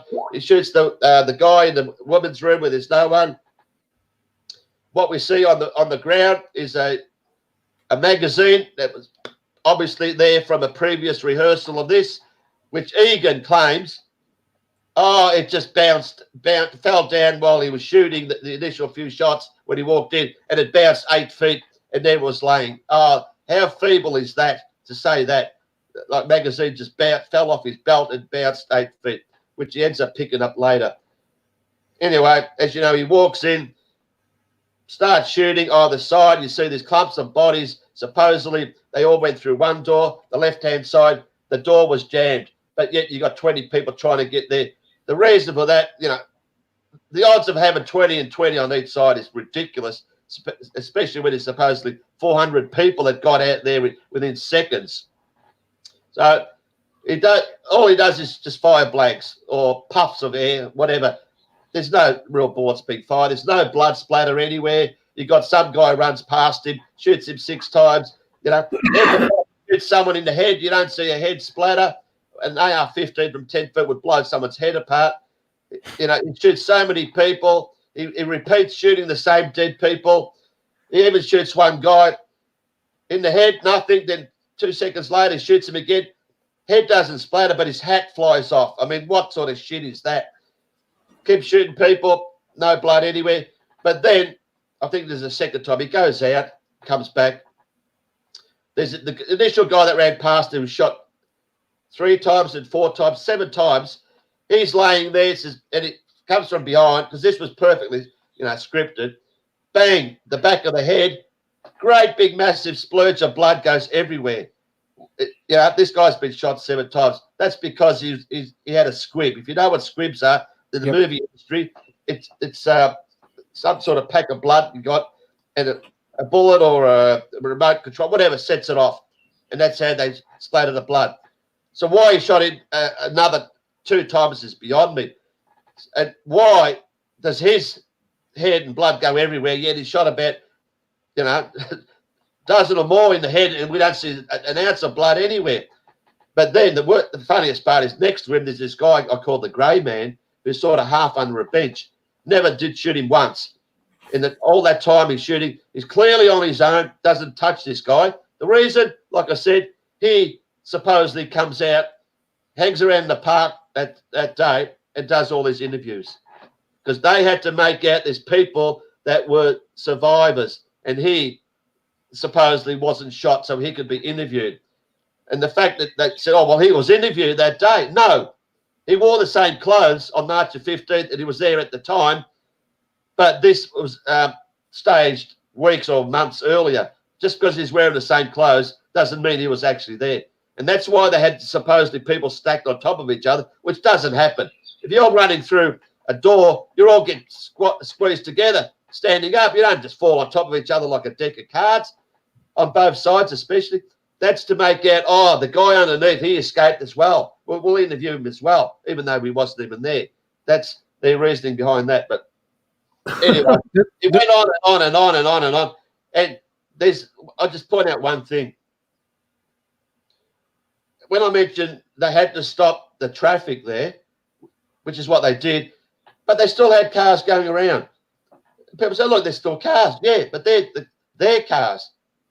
They control that area by having cars going round and round, which I explained and showed. When he comes out and shoots 27 bullets down the pavement at one guy, then he does that again. He shoots down the laneway or the other side. About 15 I counted. And supposedly he says, oh, there's a guy climbing the fence, which you can't hardly see, let alone climbing the fence. But all the time I stated, why doesn't he go outside where 300 people are hiding in the back if he really wanted to do this supposed damage?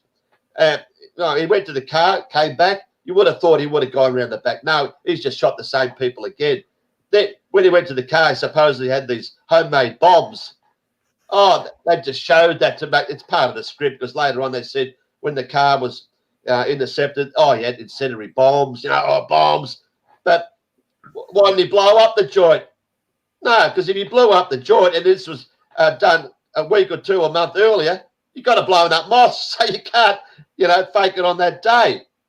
So it's all part of the script. So, yeah, the car's going around. I counted in about 4.5 minutes of a certain point to when he leaves, not one car was seen going right to left. Not one car, when initially he had 9 in 14 seconds when he turned on. So come on, something's going on here. But like I said, they had their own cars going around. All right, when he leaves, there's 2 women supposedly walk out through the gate, and he kills one laying on the ground. Absolute fakery. However they did it, no one got their head blown off. But that was the big kill. Everyone saw that. Oh, my God, this has to be real. How can you fake that? Then suppose this woman runs away, and we see photos of this supposed woman laying around about 20 metres down the street in the little part there, dressed in colourful clothing, laying there dead completely dead. That was meant to be the other woman, but yet listed in the deaths of women on the police, site and everything. There were 2 supposedly killed at the other mosque. I'll get onto that. But 3 that supposedly, I can't remember, 3 killed, but they never accounted for this woman. She was never mentioned as one of the dead. I mean, how can you not mention this woman that's clearly laying there dead as one of the dead? They point out a few others. And just on that, there's not one woman or child seen in that commando footage ever inside that building, even though there were supposedly 50 women. Not one woman, because all the actors were men. And that's how bad this was. So he drives off, goes down, and I just get to the windscreen. There's cars everywhere. Why does he stop all of a sudden and shoot through a freaking front windscreen of your car at a person just happens to be standing, looks like a woman trying to get inside the back of a car, shoots, the woman still gets inside the car, does, the bullet, it's done no damage, car drives off within a second. 2 seconds later, he shoots again at the car that just happens to be parked behind this other car, and that car just drives off, follows the other one. Why does he shoot at a car? There's 1,000 cars he could shoot at, but it gets better because he drives another, I don't know, 20, 30 metres, stops again and shoots again at a car, supposedly. And what we see the next day is a car parked there with the news crew there. Oh, look at this smashed window, you know, at the back of he blew the back window of a car, but, you know, it doesn't even make damage to his windscreen. But as you know, right at that point where he shot the car, a few metres later, there just happens to be 2 guys walk out past this CCTV camera footage, which they've shown, where he shoots out the side window. I'm sure you've seen that, guys, yeah? Where the glass all shatters and this old guy supposedly gets shot. Yeah. Glass is obviously made of sugar or something. You know, how convenient is that 350 metres away from the mosque, it just pulls over and these 2 guys just happen to be walking past and to show, this bullet must be real because the glass shattered. That was the purpose of that. And if you see that CCTV footage, it says those 2 idiots parked their car 350 metres away from the mosque. This is like nearly 10 to 2. The prayer session started at 1:30, was nearly finished, and they're 350 metres away walking to the mosque, and it just happened to be captured on CCTV camera. All part of the show. So anyway, just go back, those 2 cars that he shot at through the windscreen, in that CCTV footage, 1 car followed by the other car. That was used to show in that footage that there was normal traffic going right to left, which wasn't. But what I didn't point out, as he's driving away to this point, if you look at his rear vision mirror, the whole time there's not 1 car behind him on this main road. All that time after this windscreen shit, he pulls up to the lights and there's a car next to him. That car just so happened that we see in the CCTV footage comes from the other way and does a U-turn and conveniently is parked there to make it look like there was traffic already going there. That's what it was all about, was a control of the traffic. And I'll get to that. I don't know how I'm rambling on, but I'm just going to tell this. You carry on. You carry on. Yeah. He makes a big point of this car that was out the front. You all seen that? Where he comes out the first time and he points a rifle straight at the guy in the car, right? Mm-hmm. Why doesn't he shoot him? Why doesn't he shoot him? Because you can't. You can't fake that. You're not going to see the screen blow to pieces and a guy being killed. One, what is that guy doing in the car there? Where did he come from? Did he escape? Why is that car parked there? It's not even a car park. He makes the big deal. Oh, this is a government black ops and all this shit. No, it's not. It's just part of the acting that was done on this day. The reason for that car, I'll just go back. When he first walked out of his car, in front of the main driveway, there's a red cone, sort of just slightly on the street. Why is it there? There's no one known you should have it there. Cars can't get out. It's in the road. You know, people say it's the same because the car park was full. No, the other entrance was the car park where people went around the back. This red cone is a signal. And when I say signal, when he came back, when he went to the car the first time, he walks past. You can actually see the car, I'm talking about the one that's in front of the main entrance, starting to move. But we aren't allowed to see that car leaving. So he goes further up. That's where he does his shooting down the sideway at this supposed person, 15 bullets. Then he continues and he walks back into the mosque where the car was. The car's gone. The car has come out and knocked that red cone over. People say, what? Why did he knock the red cone over? It was a signal because he goes back inside, does his bullshit shooting.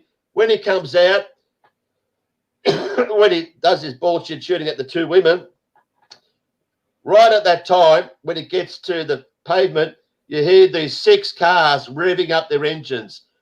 The signal of the red cone being knocked over was to tell these 6 cars that were way down the street to come. You've got like a minute, whatever, to be there. As soon as he gets to the pavement, drive past. Left to right I'm talking about, because I'm saying car was going the other way because that was blocked off. These cars are revving their engines like they've been parked there for a few seconds to start up. This is a street where there shouldn't be any revving. There should be no stopping of cars. Would have just been normal traffic, one after the other, after the other. You can hear that revving of engines because they were there ready for this scene to make it look like there's normal traffic. Because, like I said at the start, the whole thing had to be shown as like this was on a normal day. There's normal traffic. There was no pedestrians. Somehow they stopped that. I don't know how. Maybe everyone was no one goes out in that little area near the mosque, but they controlled the cars. So that is the purpose of that car going out, and not this black ops shit.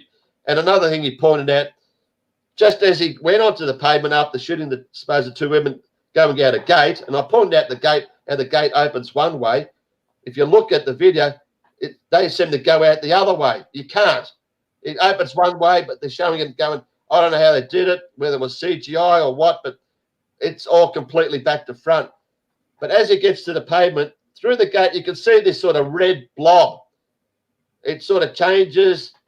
He points out, oh, that's another guy that's got, part of the shooting with this trained assassin. Trained assassin, my ass. He's just a black actor. Bad one at that. So, I don't know. This guy just appeared from nowhere and disappears as he walks down the pavement to go to his car or shoots that woman on the ground, whether it's a mannequin, I don't know. But I don't know if that was something, just a fudge or something. But there's no way knowing the guy that's appeared there and disappeared at that same time as the women were walking there. But he makes out, oh, look, this red man, blah, blah, blah. It's all shit. If it was a red man, it was just part of the crew, whatever, filming this garbage. So the points he makes, this will bring down the government and all this garbage and shit. But Egan actually pulled his video after a week, making out like, oh, YouTube took it down. No, he took it down. He took it down. Is that real? Really? He took it down himself rather than YouTube took it down? Yeah. And he went on, but yeah, he kept saying, oh, this will bring down the government. This will bring down the government. It's the government black ops. But he keeps mentioning people died. No one died. No one died. And I just go back to the hello brother man. They had the funeral of this guy. The guy, the only image you see is wearing his Muslim gear. He's 75 years old. But the guy that's sort of at the door is a guy wearing tight jeans, and modern clothing. And he looks like he's about 35, 40. And all of a sudden, you can hear him actually say, hello, brother, in good English. This guy that supposedly died probably couldn't speak a word of English. And they made out that, that was him. And who stands at the door greeting someone with a rifle 10 meters away? Hello, brother. I mean, come on. So I know I've raved on, but I'll just quickly mention this. How they had to use two mosques. As you know, there was the Linwood Mosque as well. Other side of whatever.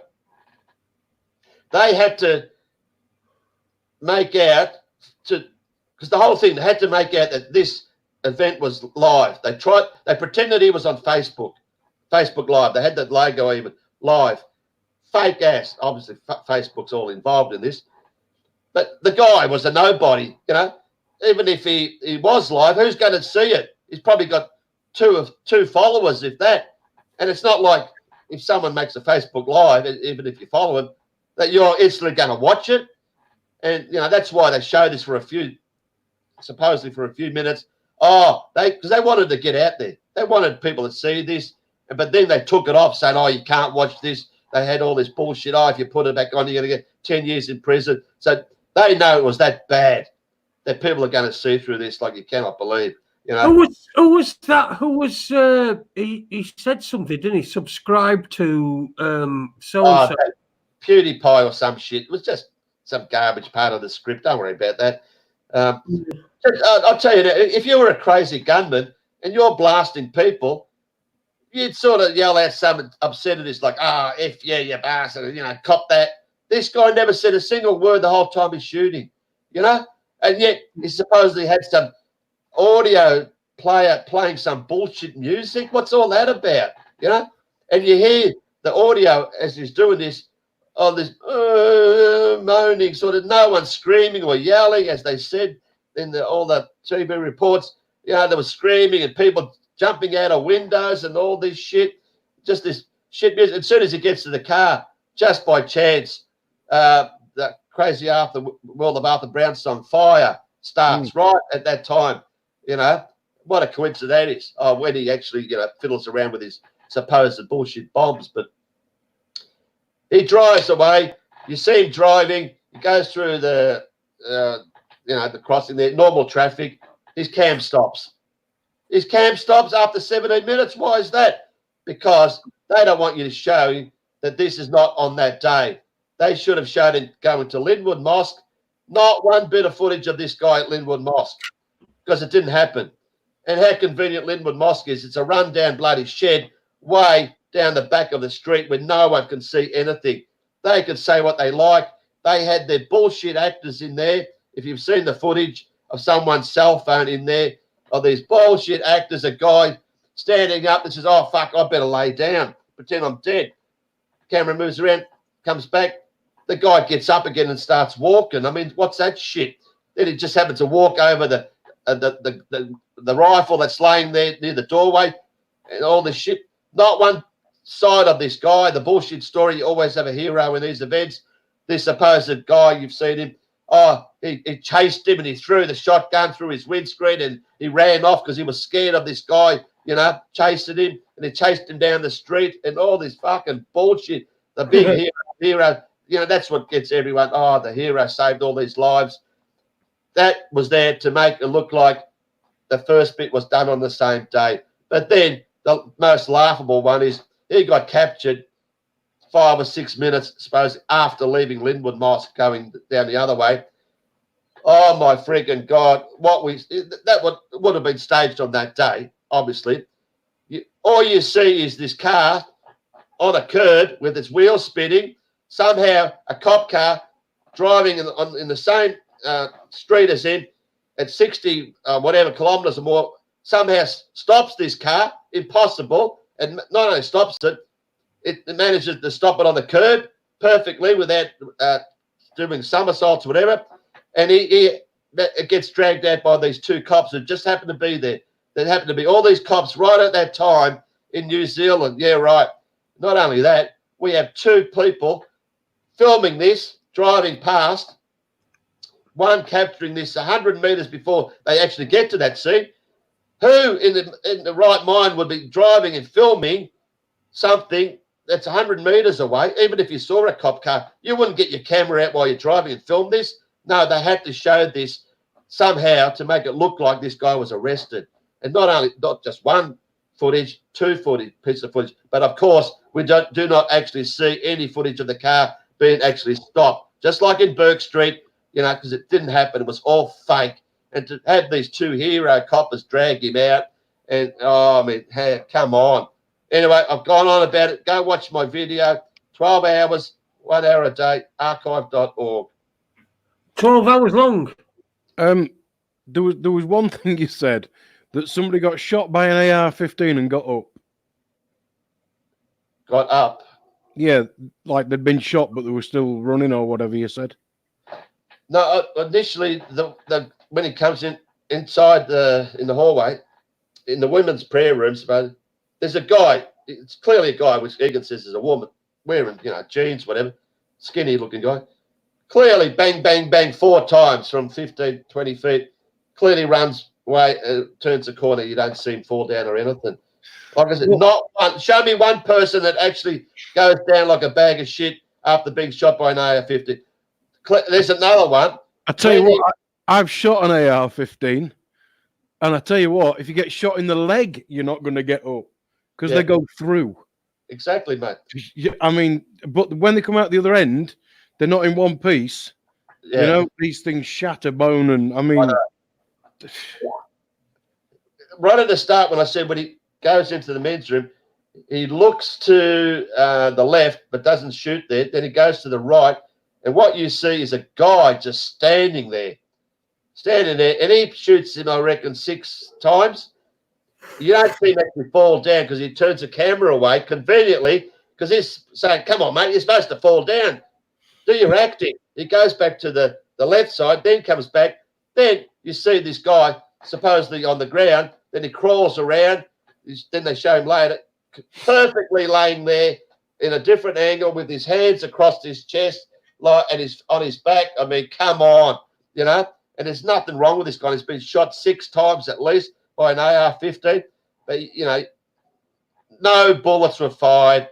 The reason that he goes on the pavement and shoots 27 bullets, and as Egan goes on, you don't even see the casings. They come out, but you don't see them land. But Egan says, "Oh, look, there they are." Bullshit. Whether it was CGI, I don't care. No bullets were fired, and you're not going to shoot 27 bullets at one guy 60 meters down. You know why? You could have gone down the back and killed 27 people. Bang, bang, bang, like that. Never once did he go down the back where supposedly all these 350 or 400 people escaped in 7 seconds. Can you believe that? 400 people escaped out of a door which has already been jammed. On one side, the door was locked, the story goes. But the other one, 400 people escaped in 7 seconds. I think the best one I've ever heard here, Peekay, and I think this was with the 7/7 bombings we had here. I had a newsreader say, "You're going to love this. The suicide bombers have been shot." Really? So we've got somebody who's supposedly been blown up by a bomb, and then they've shot them as well. Good. Yeah. Okay, that makes a lot of sense. I'll tell you there, all these terrorist bullshit events and shootings, you will never see anyone blow anyone up. I mean, Manchester was the only thing that came close to supposed bombing. If you were really going to bomb that place, you could have done maximum damage, but apparently it was at the end of the concert in, the lobby? Yeah, somebody walked back, apparently they weren't at the concert, but they walked in as everybody else was walking out. You could have faked that, you know, obviously it was fake. But, you know, if you were a real terrorist, you'd bomb the fuck out of the joint and kill thousands, you know. And go back to the Paris garbage, supposed football match, a friendly between France and someone, and the Prime Minister was there, of course, to make it, you know, part of the script, more drama. Oh, these 2 terrorists supposedly blew up a bomb outside the stadium, and we hear the bomb go through the speaker system in the ground, and they killed each other, but no one else died. I mean, what sort of shit is that? And the other guy that was there was the brother. Says, "Oh, fuck this. I'm not in this. I'm just going to go away now and start doing all these shootings down the streets of Paris." You'll never see a bombing because real people are going to die, and they can't afford to have real people dying. There's too many people are going to talk. Too many families are going to start asking questions. Too many civil lawsuits. We never see any civil lawsuits with these shootings and killings. Why? Because no one dies. So, you know, we have the football stadiums there, protected security, unbelievable, car parks closed, a 1 hour to get in the ground, searching everything. You can't bring this in because of terrorism. You know, bullshit. They're not going to show anything, especially if it's a live TV of any bombings. It'll never happen. Oh, people say, "Oh, it will happen." They don't care about lives. Of course they don't care about lives.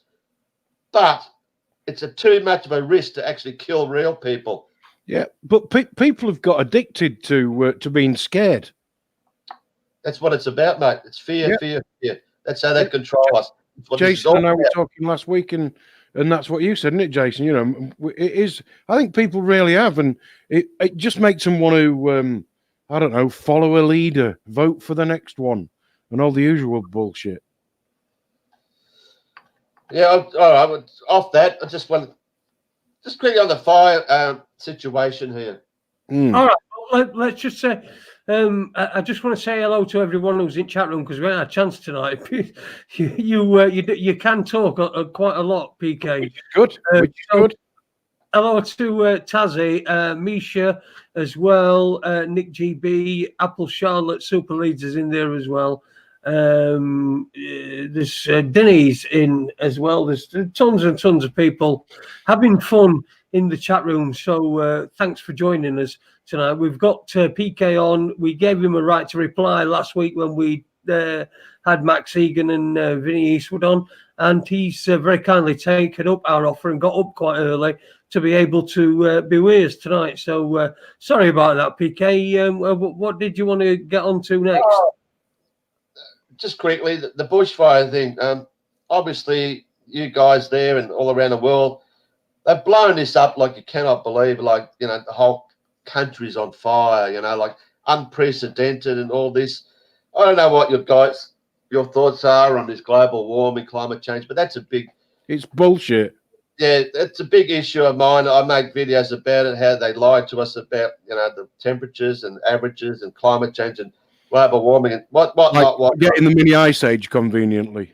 We're heading into an ice age. Go watch the movie Snowpiercer. It'll blow your mind away. But these fires, I'm telling you, it's been the coldest summer in my life. And I'm in my 60s in Melbourne. Coldest summer ever. But we're continually told, you know, end of the month above average, end of the month above average.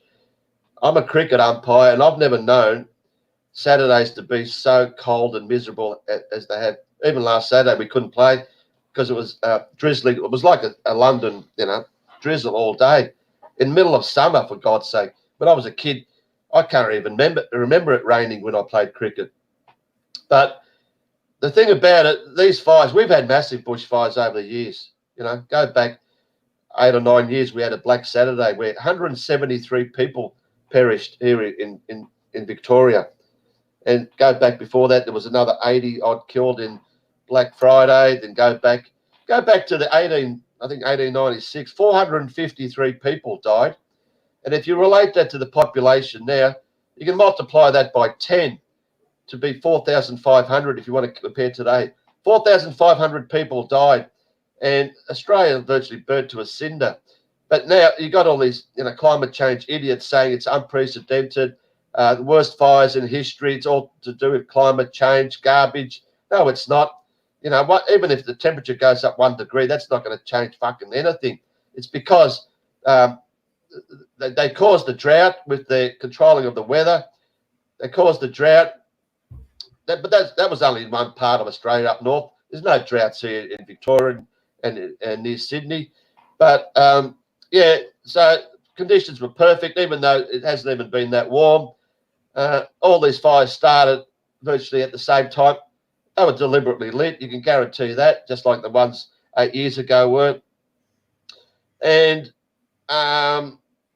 when I say deliberately lit, there's reasons for it. They're talking about a super fast rail network to build super cities, all about Agenda 2030. Just happen to be on the same path as these fires. But the thing is, they really made a big deal out of these fires, so bad that, you know, we've even right now, I mean, the fires have been gone God knows how long. Every second word on TV, and, you know, I watch the cricket and the sports and the football, there's all these things about bushfire relief. Donate money, donate money, donate money. It's ongoing. There's going to be football matches, cricket matches. Shane Warne, you know that Shane Warne, the great cricketer, he auctioned up his baggy cap, Ashes cap, $1 million. It's just money being raised. Where's this money going to? Surely these people, only 6 people have died, mind you. I know that's still a lot, but where's all this money going to? People do have insurance on their houses. They will rebuild the houses. You know what I mean? We had a disaster here, God knows how many years ago, on Christmas Day. Cyclone Tracy with Darwin, the city of Darwin was virtually brought to its knees, but they rebuilt that. There was no massive, what we got now with donate this, donate that, but yeah, donate. But where's this money going? Who knows? But it's ongoing. When's it going to stop? So every time we have a bushfire now, there's going to be this donation thing. And that's what it's all about. They're making money out of this, whether it's a shooting. We have these GoFundMe, GoFraudMe bullshit things. That's to pay the crisis actors a top-up money for their bullshit acting. As we know, always a GoFraudMe. Peekay, you could put your policeman's uniform on and go be an extra in one of them. Yeah. I get pointed out of being a shill because I do extras work. I'm an actor. And because I'm an actor, I have to be a shill. I mean, that's the thinking, the mentality of these fucking idiots that, you know, are on YouTube, whether they're just trolls or shills or just supposed truthers. That's the idiocy you got to put up with. I do a bit of extras work. I make $100 a year if I'm lucky. You know, I'm not an actor. I'm not a Hollywood actor. You know, there's millions of people do extras work because it's a bit of fun. You meet people, and I meet people and I talk to them about shit. Unlike Mr. Egan, I actually promote channels, smaller channels to get bigger. He has never promoted anyone. He doesn't make videos say, "Oh, this guy is a new truther. Let's sub to him, help him on." Never. It's all about themselves. You'll never see Vinny Eastwood do that either. Not that I follow that moron, but yeah, just on the climate change shit. Yeah, unprecedented bushfires. Anytime it's a hot day, unprecedented scorches shit. We don't have hot days anymore. It's catastrophic heat waves, extreme. All these buzzwords now that the young children think, shit, hot weather's not normal. Children are believed to think that summer in Melbourne, hot weather, when it's a hot day, it's not normal. We had people walking around umbrellas to keep the sun off their heads. I mean, come on, the world, it's gone crazy. But, all right, guys, I've gone on a bit. I don't know if you want to talk about anything else. Ask me anything. Well, we've got about 10 minutes left, so if there's anything you want to wrap up with, you're quite welcome to talk about anything you want. I mean, when we're talking about these terror attacks, the one that strikes me is the Tunisia one. The beach. On the beach, where there were supposedly 29 Britons were killed, shot to death on the beach in Tunisia, and how that's not even mentioned anymore. It's quite a great big loss. That a lot of people killed, a lot of British nationals, and it's not on the news anymore. So when do people? Is the reason that they seem to have stopped it? It's not quite as prevalent anymore.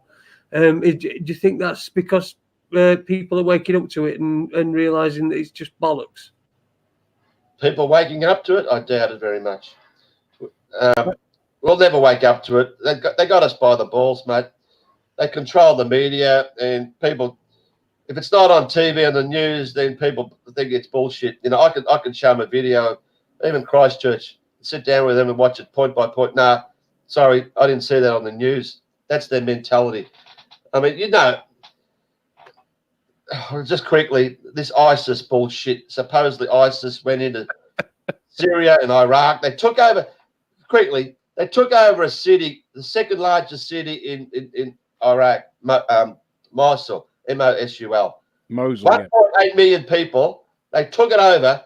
This is a bunch of riffraff that doesn't even have an army, doesn't even wear an army uniform, that waves flags and beat up Toyotas, doesn't have tanks, doesn't have an air force, doesn't have a navy, supposedly found all these rifles and ammunition after the Gulf War and used that. They recruited 14-year-olds, male and female from around the world that somehow join up and get into these cars and drive over the border into Iraq, wherever they meet. I don't know where the meeting point is, but they drove into Mosul, and you can look this up yourself. Go in Wikipedia, Mosul. There was a 6-day war that went for 4 days. 1,000 or 1,200 ISIS, like I said, with virtually nothing, fighting to try to take over a 1.8 million city, fighting an Iraqi army. Guess how many Iraqi soldiers there were? Go on. 30,000. 1,000 versus 30,000. The general of the Iraqi army, after 4 days, retreated, says, we're defeated. Go do a runner. 1,000 defeated 30. Sorry, if you invade a country or a city, the odds of winning are virtually, Germany tried to take over Russia, say Leningrad, whatever. They couldn't do it. If it was the other way, if 30,000 ISIS were trying to defeat 1,000, that'd probably be a fair battle. Plus, you got your 1.8 million. But the story goes, the 1,000 defeated 30,000. Casualties, 1,000 Iraqi soldiers killed, and I think there was like 25 ISIS killed. Are you kidding me? They took over this city just like that, supposedly, for 1 or 2 years. They took control of the whole city, took control of whatever. Then they decided, the Iraqis or whatever with the allies, we're going to take the city back. So we formed the 100,000 army, and, they had all this shit with, whatever, Russia, America.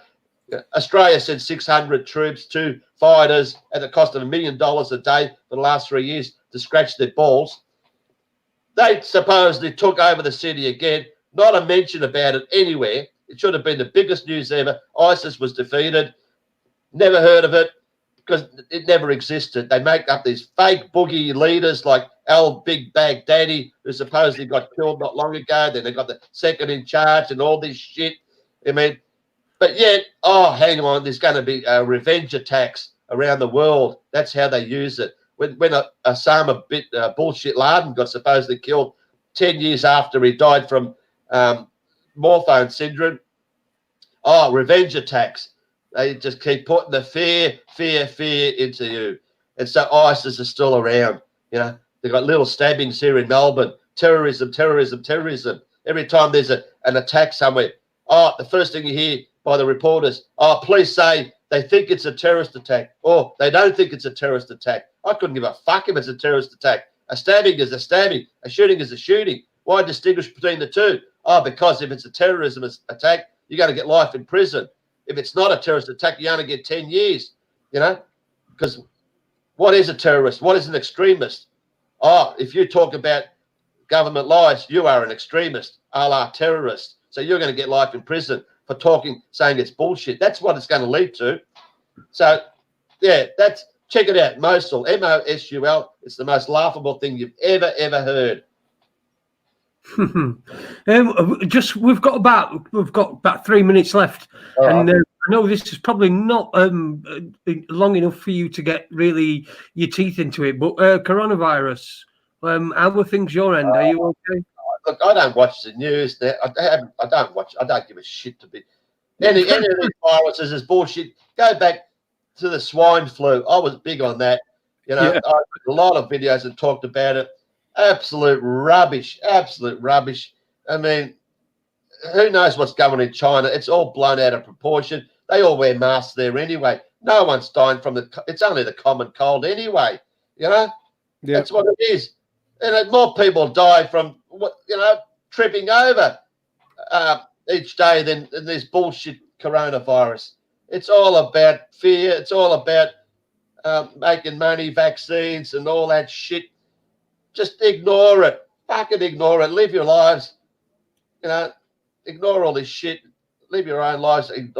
Be healthy. Eat good.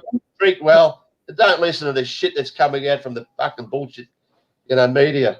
People are going to be queuing up for the vaccinations, aren't they, now? Oh, well, what they do with the swine flu, Australia had, how many? One for each person, 25 million. Then they come out, we've run out. Everyone's panicking. They're queuing up at 3 a.m, for God's sake, to get the swine flu injection because they put this thing, we've run out. Quick, we got to get it. Just like waiting for the latest iPhone.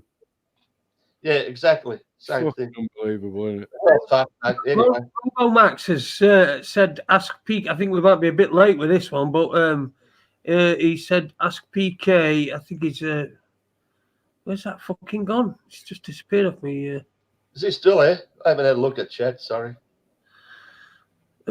Anyway, he said something, but I think we're just about done anyway for tonight. Mm-hmm. A big thanks to you for coming on, Peekay, and we'll have you on again. Not a problem at all. I'm sure you.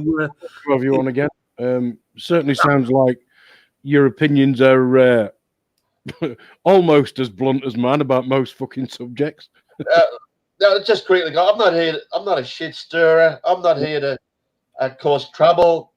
People are saying, you're only attacking Egan because you want views and subscribers and you want the attention. I don't want any of that shit. I'm past that.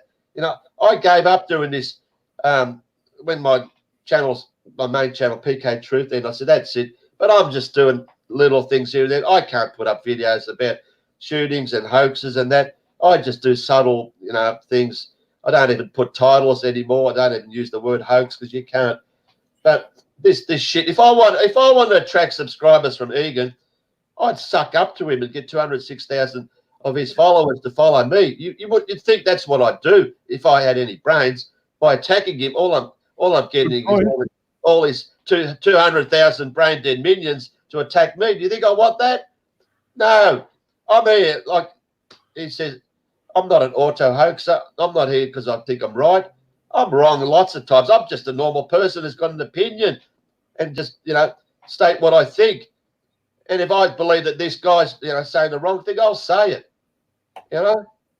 I don't hold back, mate. And I'm putting my life at risk. Of course I am. Who knows? I'm sure they listen to my phone calls. And we've had a couple of people ask, can you please tell them how they can watch your stuff? Where can they go to? Well, come over to my place. I've got 200 and something videos sitting here. But my channel is Peekay Censored, for one of it. That's 2 words. I've used all different names. I've used PK Fuck You, PK Fuck Off, PK Fuck Canal, just as a joke. They didn't last long, but I thought Censored was why not use another name? I always use PK in it in case my old followers could find me. Otherwise, I wouldn't know who I was. I'm still getting people now. Oh, I haven't seen you for 2 years. Where you been? Sort of, I've got stuff there. Like I said, put some old stuff there.